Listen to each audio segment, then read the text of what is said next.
क्या आप जानते हैं, एक शांत गांव जैसा इलाका जहां पर आम सुबह थी, फिर अचानक एक बाग के पास हजारों की संख्या में लोग इकट्ठा होने लगे। कई पुलिस स्टेशन से सैकड़ों पुलिस वाले आते हैं। पूरे इलाके को सील किया गया, सर्चिंग डॉग्स भी बुलाए गए। ऐसा पहले कभी भी वहां के लोकल्स ने देखा नहीं था और न ही सपने में सोच सकते थे। उधर दूसरी ओर एक और कहानी भी प्रकाश में आ रही थी।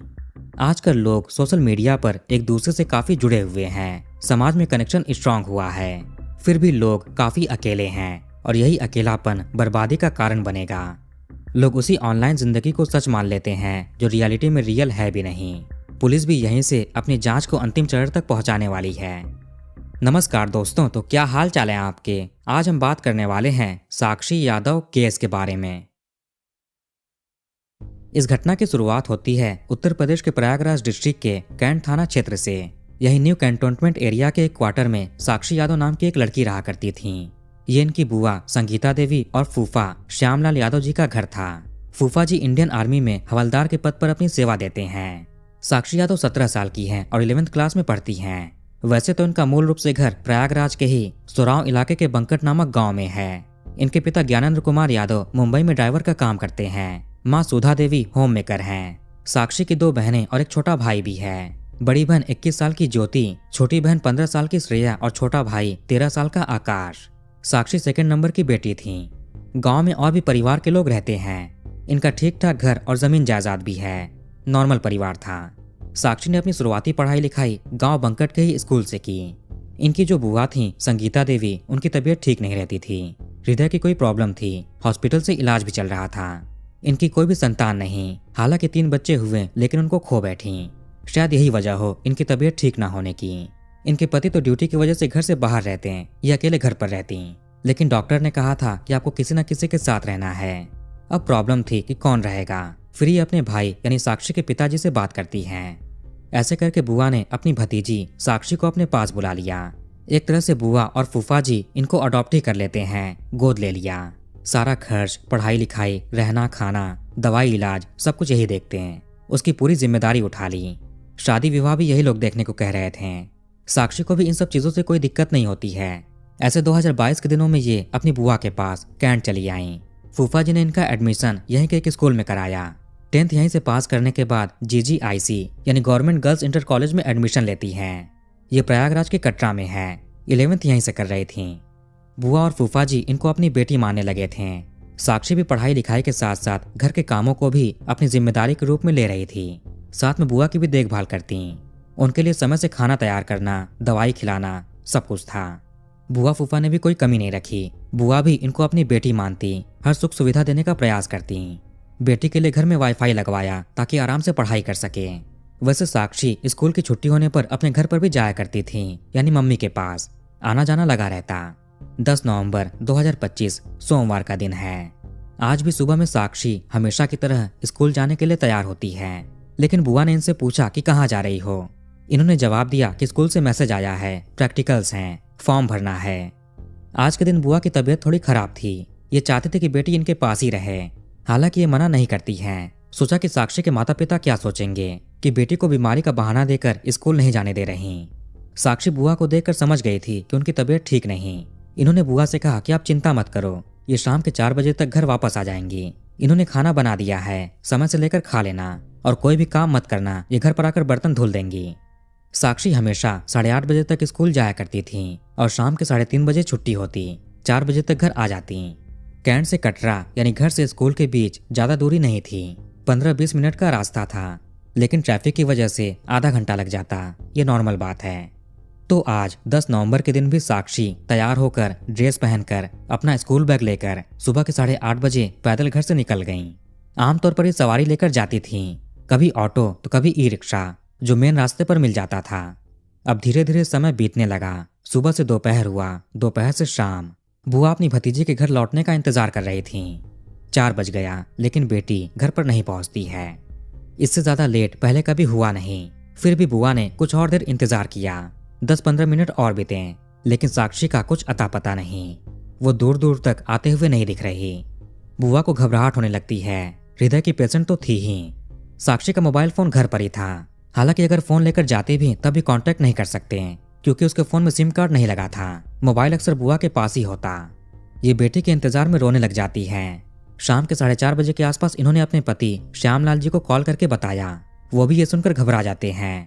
बुआ फूफा ने सोचा कि शायद बेटी स्कूल के बाद अपने घर पर चली गई हो, मम्मी के पास। इसीलिए बुआ अपने भाई को कॉल लगाती हैं, यानी साक्षी के पिताजी को। पिता ज्ञानेंद्र जी भी इन दिनों मुंबई से अपने घर आए हुए थे।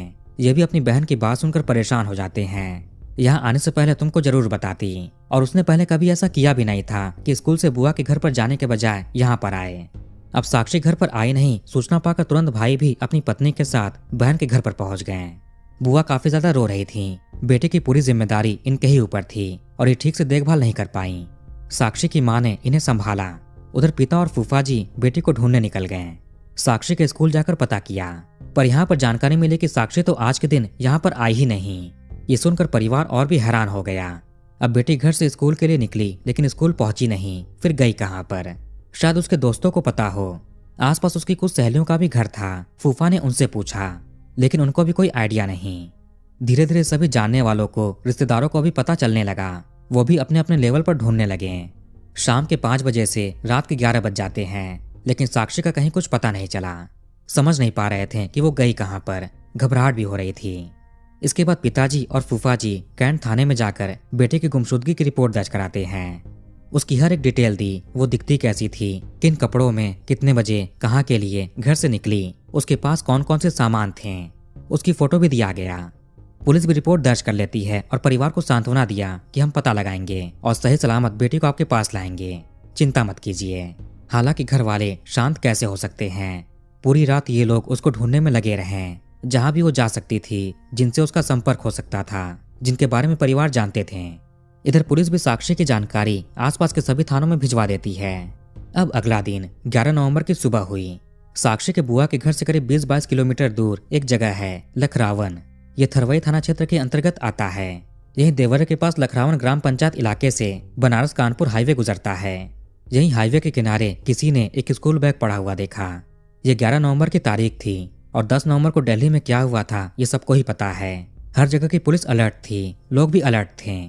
लावारिस पड़ा स्कूल बैग देखकर लोगों को अजीब लगा। इन्होंने पुलिस को इसकी सूचना दी। पुलिस आती है और उस बैग को चेक करती है। वो सच में एक स्कूल बैग था। उसमें किताबें, नोटबुक इत्यादि रखी हुई थीं। इसके साथ साथ चेहरा देखने वाला छोटा सा मिरर, मेकअप के सामान और एक आधार कार्ड भी मिला।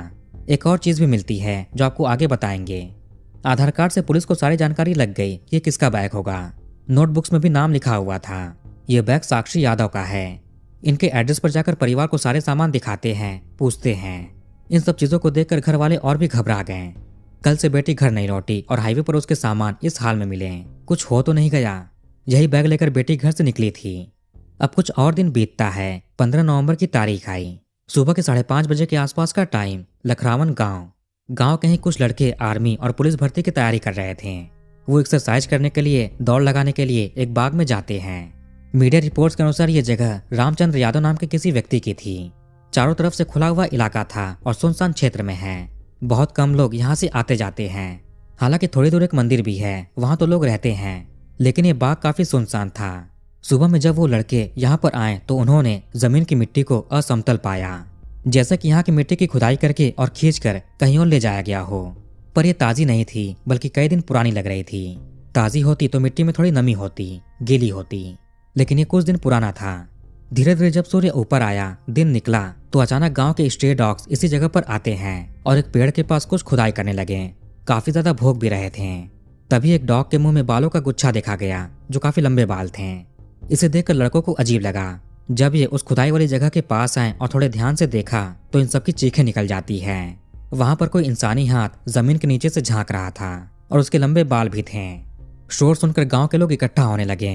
किसी ने पुलिस को इसकी सूचना दे दी। 8:30 बजे तक पुलिस भी अपने दल बल के साथ यहाँ पर पहुंचती है। इसकी खबर आसपास के गांव में भी फैलने लगी। हजारों की संख्या में लोग इकट्ठा होने लगे। पुलिस को इन्हें कंट्रोल करने के लिए और भी फोर्स बुलाने पड़ते हैं। मजदूरों को बुलाया गया गड्ढे की खुदाई के लिए। ये गड्ढा भी ज्यादा गहरा नहीं था। लगा कि ऑलरेडी यहाँ पर गड्ढा था, बस यहाँ पर किसी को लाकर मिट्टी डाली गई है। वो जो मिट्टी थोड़ी दूरी से निकाली गई थी उसको यहीं पर खींच कर लाया था। शायद फावड़े जैसे टूल का यूज किया हो। पुलिस ने फॉरेंसिक टीम और डॉग स्क्वाड को भी सूचना दे दिया। यहाँ पर कोई लड़की लग रही थी जिसने हरे रंग की लेगिंग और टी शर्ट पहन रखी है। इसके दोनों पैर एक दुपट्टे से बंधे हुए पाए गए। लगा कि ये स्कूल ड्रेस है। 16 से 20 साल के बीच की कोई छात्रा लग रही थी। इसके ऊपर तेजधार हथियार के भी निशान पाए गए। चेहरे पर भी गहरे निशान थे, जिस वजह से पहचान करना थोड़ा मुश्किल था। उसकी कंडीशन को देखकर भी अनुमान लगाया गया कि इसको 4-5 दिन पहले लाया गया हो।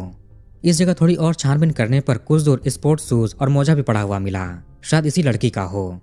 यहाँ कई हाई रैंक पुलिस ऑफिसर्स भी आते हैं, जिसमें गंगापार डीसीपी, एसीपी इत्यादि लोग थे। शुरुआती जांच पड़ताल करने के बाद लड़की को हॉस्पिटल भिजवा दिया गया। पुलिस ने अननोन के खिलाफ केस दर्ज कर अपनी जांच शुरू कर दी। 3 स्पेशल टीमों का गठन किया गया, जिन्हें अलग अलग काम सौंपे गए। इस घटना की खबर आसपास के पुलिस स्टेशन में भी भेजी गई। साथ में कहीं पर गुमशुदगी दर्ज कराई गई हो, यह भी पता करते हैं। गांव वासियों से भी इस लड़की के बारे में पूछा गया, लेकिन उन्होंने भी इसे कभी देखा नहीं था।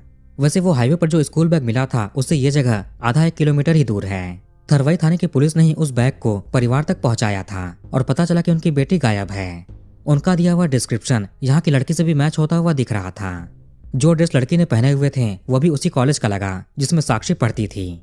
इसी 15 नवंबर की रात करीब 12:30 बजे पुलिस साक्षी के घर पर पहुंच जाती है।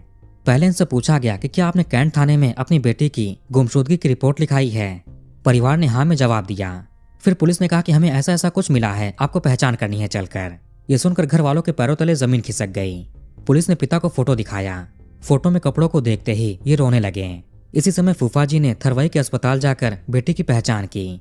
पिता भी उसकी ड्रेस और जूते देखकर पहचान जाते हैं। घर वालों को पता नहीं आखिर किसने ये सब किया और इनकी बेटी उतनी दूर कैसे और क्या करने गई थी। पुलिस तो अपनी जांच में जुट चुकी थी। हर एक एंगल से इन्वेस्टिगेशन किया जा रहा था। घर वालों से पूछताछ शुरू हुआ। साक्षी का मोबाइल फोन, उसका स्कूल बैग, बैग में मिले सामान, सब कुछ कब्जे में लेते हैं। शायद इनसे कोई सुराग मिले। एक टीम ने घटना वाली जगह से लेकर साक्षी के बुआ के घर, उसके स्कूल, उसके माता पिता के घर, हर रास्ते पर लगे सीसीटीवी कैमरे देखने शुरू कर दिए। इसी बीच मिला कि 10 नवंबर की सुबह करीब 8:45 पर साक्षी सदर क्षेत्र के कैमरे में ई रिक्शा में बैठती हुई दिखाई दी। रास्ता कटरा की ओर जा रहा था, यानी उसके स्कूल की तरफ। सैनिक स्वीट हाउस के पास लगे कैमरे में भी उसी ई रिक्शे में दिखाई दी, पर कुछ दूर आगे चलने के बाद ये कैमरों से ओझल हो जाती है। शायद इसने रास्ता बदल दिया, ये कहीं और चली गई।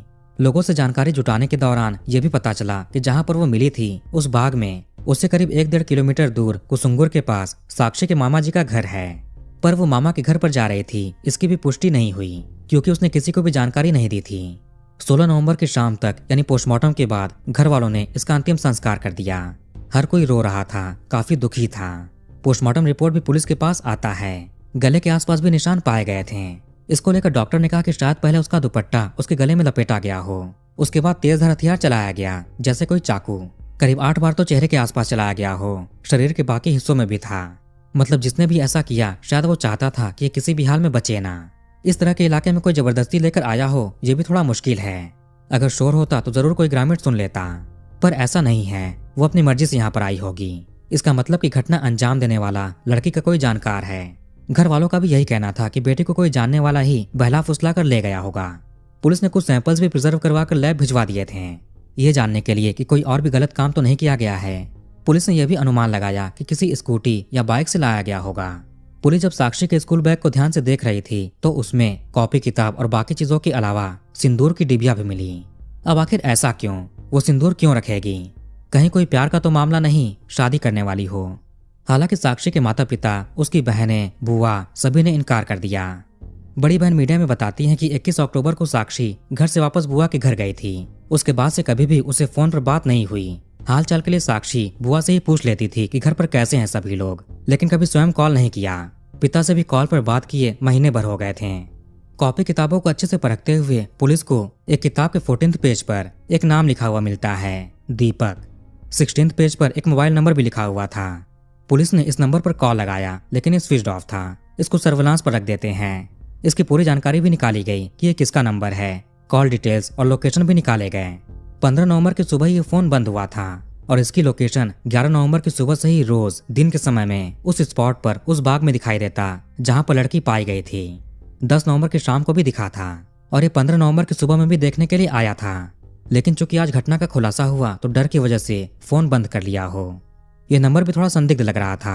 यह किसी महिला के नाम पर रजिस्टर्ड है जो जम्मू कश्मीर की रहने वाली है और इस सिम को लेने के लिए जिन डॉक्यूमेंट्स का यूज हुआ था वो महाराष्ट्र का है। पुलिस साक्षी के बुआ के घर पर जाकर भी जांच पड़ताल करती है, खासकर साक्षी के कमरे की।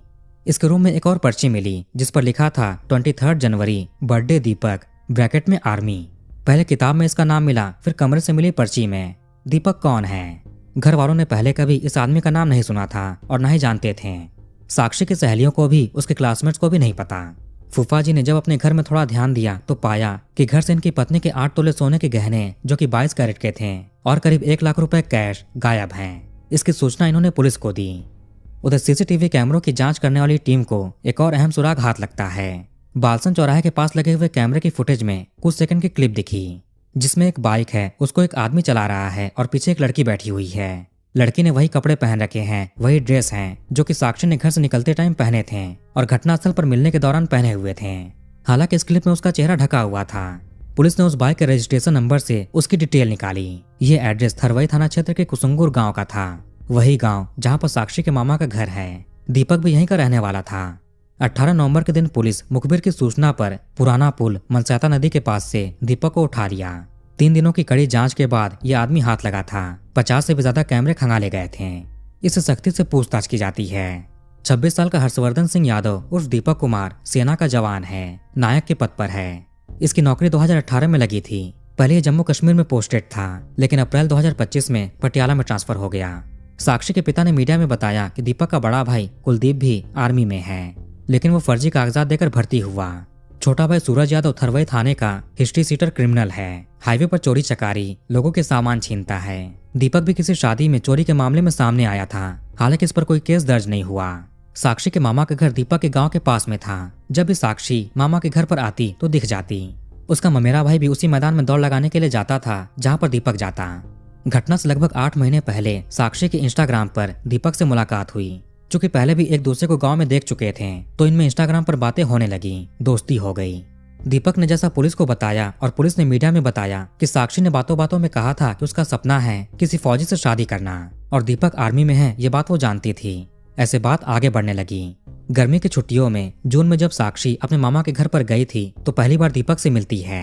मीडिया रिपोर्ट्स के अनुसार वो किसी दुकान पर सामान लेने के लिए आई, जहां पर दीपक ने 15 रुपए उसके लिए यूपीआई पेमेंट किया। इसके बाद ऑनलाइन से ऑफलाइन में भी मिलने लगे। इन्हें प्यार हो जाता है। दीपक चाहता तो इसको समझा सकता था कि तुम्हारी ये उम्र पढ़ाई लिखाई करने की है, प्यार की नहीं है, इसलिए करियर पर ध्यान दो। क्योंकि उसकी उम्र कम थी, नादान है, सही गलत की उतनी समझ नहीं। फिर भी दीपक उससे बातें करने लगा, मिलने लगा। फिर ये वापस ड्यूटी पर चला जाता है। हालांकि जब भी उसको टाइम मिलता था तो सोशल मीडिया पर बातें करते थे। पुलिस ने दीपक के इंस्टाग्राम की जांच में पाया कि इसने जून 2023 में अपना अकाउंट बनाया था। ये लगभग 13 बार अपने अकाउंट का यूजर नेम चेंज कर चुका है। आखिरी बार 9 नवंबर को बदला और ऐसा नाम रखा जिसको कोई गेस ना कर सके। इसने अपने सभी पोस्ट डिलीट कर दिए, यहाँ तक कि अपने फॉलोअर्स और फॉलोइंग को भी रिमूव कर दिया। 0 पोस्ट, 0 फॉलोइंग और 0 फॉलोअर्स हैं। 5 महीने लगातार यूजर नेम बदलता रहा। 8 नवंबर 2025 को ये ड्यूटी से 1 महीने की छुट्टी लेकर घर पर आया, क्योंकि इसके घर वालों ने इसके लिए एक लड़की देख रखी थी और शादी भी तय हो गई थी, जो कि 30 नवंबर को होनी है। सुराहों के पास की कोई लड़की थी। दीपक ने अपनी शादी के बारे में अपने सोशल मीडिया पर भी पोस्ट किया, जिसको देखकर साक्षी काफी गुस्सा होती है। वो तो इससे प्यार करती है, फिर ये किसी और से शादी कैसे कर सकता है। साक्षी कोई सिम कार्ड यूज नहीं करती थी, लेकिन अगर दीपक चाहता तो इसको भी एक फर्जी सिम कार्ड दिला सकता था, पर ऐसा इसने नहीं किया। ये जानता था कि आगे चलकर इसका अफेयर बाहर आ सकता है। पुलिस पता लगा सकती है कि ये किससे बात करती थी, अफेयर किससे है। मीडिया में यह भी बात उठी कि साक्षी के बुआ के घर पर वाईफाई लगना चाहिए। इसका आइडिया भी दीपक ने ही दिया था साक्षी को, ताकि इंटरनेट के जरिए ये बात कर सकें। साक्षी के फोन में किसी और नंबर से व्हाट्सएप भी चल रहा था, उस पर भी दीपक बात करता। वैसे साक्षी के फोन के कॉल लॉग्स में 2 संदिग्ध नंबर भी मिले, जो शायद दीपक के ही थे। साक्षी इसको शादी तोड़कर इससे विवाह करने को बोल रही थी। 9 नवंबर की रात भर दीपक इससे व्हाट्सएप पर बातचीत करता है। दीपक ने कहा कि घर से भागकर शादी करेंगे, तुम स्कूल के बहाने घर से चली आना। इसने लोकेशन दिया बालसन चौराहे का, यहीं पर आकर मिलेंगे, उसके बाद साथ चलेंगे। साक्षी के फूफा का आरोप है कि दीपक ने ही बेटे को बहला फुसलाकर इनके घर से 7-8 तोले सोने के गहने और 1 लाख रुपए कैश चोरी करवाएं। हालांकि पुलिस को साक्षी के बैग में कोई गहने पैसे नहीं मिलते हैं, यानी कि दीपक ने उसे ले लिया होगा। तो लड़की दीपक से मिलने के लिए जाती है। उसके बाइक पर बैठकर वहां से निकल गए। ये लोग प्रयागराज के आजाद पार्क जाते हैं। टिकट लेकर 5 घंटे वहीं पर बैठे रहे। वैसे दीपक अपने बयानों में साक्षी पर ही सब कुछ थोप रहा था। इसने कहा कि पार्क में जाकर इसने उसको समझाने की कोशिश की कि शादी नहीं कर सकते, इसकी शादी ऑलरेडी तय हो चुकी है, कैंसिल करना मुश्किल है, अब तुम अपने पढ़ाई पर ध्यान दो, अपने काम से काम रखो। पर वो मानती नहीं है। उसके बाद भारद्वाज आश्रम आए, यहाँ पर 2.5 घंटे बैठा कर समझाया, फिर भी वो नहीं मानती। मीडिया रिपोर्ट्स के अनुसार दीपक पहले से ही कुछ बड़ा करने का मन बना चुका था, इसीलिए इसने 9 नवंबर के दिन ही चाकू का इंतजाम कर लिया था। और जब ये साक्षी के साथ 10 नवंबर को पूरे प्रयागराज में घूम रहा था तो साथ में चाकू लिए हुए था। लड़की ने कहा कि तुमसे ही शादी करेगी, अगर ऐसा नहीं होता है तो तुम्हारी शादी में आकर सबको सच सच बता देगी। वैसे साक्षी अपने साथ सिंदूर भी लेकर आई थी कि शादी करनी ही है। दीपक ने भी इसको यही कहकर बुलाया था कि भागकर शादी करेंगे। साक्षी जिद कर रही थी। फिर दीपक बाइक से इसे सुबतिया बाग से होते हुए शास्त्री पुल से अंदावा ले गया। यहाँ से सहसो गए, फिर यहाँ से थरवई जाते हैं। दीपक ने कहा कि पहले माता पिता से मिल लो, उसके बाद शादी करेंगे। ये उसे बहलाकर उस बाग में ले गया। ये कुसुंगुर से करीब आधा 1 किलोमीटर पहले पड़ता है। ये जगह दीपक ने इसलिए चुना क्योंकि पहले भी आ चुका था, जानता था कि यहाँ पर कोई आता जाता नहीं है, सुनसान जगह है।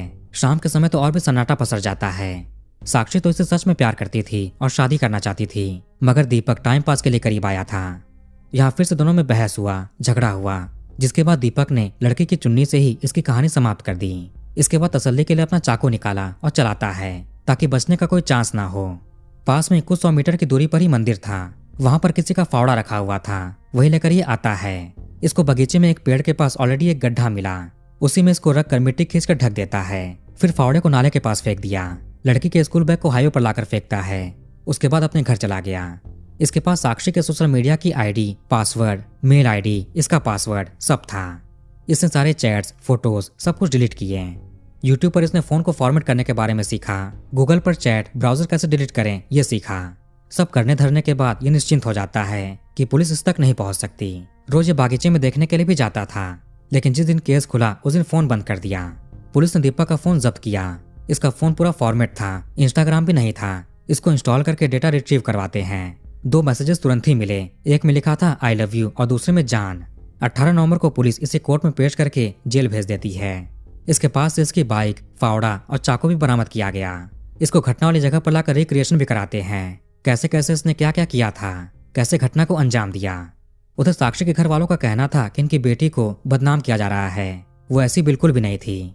दीपक ने स्वयं को बचाने के लिए ऐसा बयान दिया कि वो इसके पीछे पड़ी थी, जबकि यही बेटी को बहला रहा था, उसका फायदा उठाया। वो गहने पैसे भी ले लिए।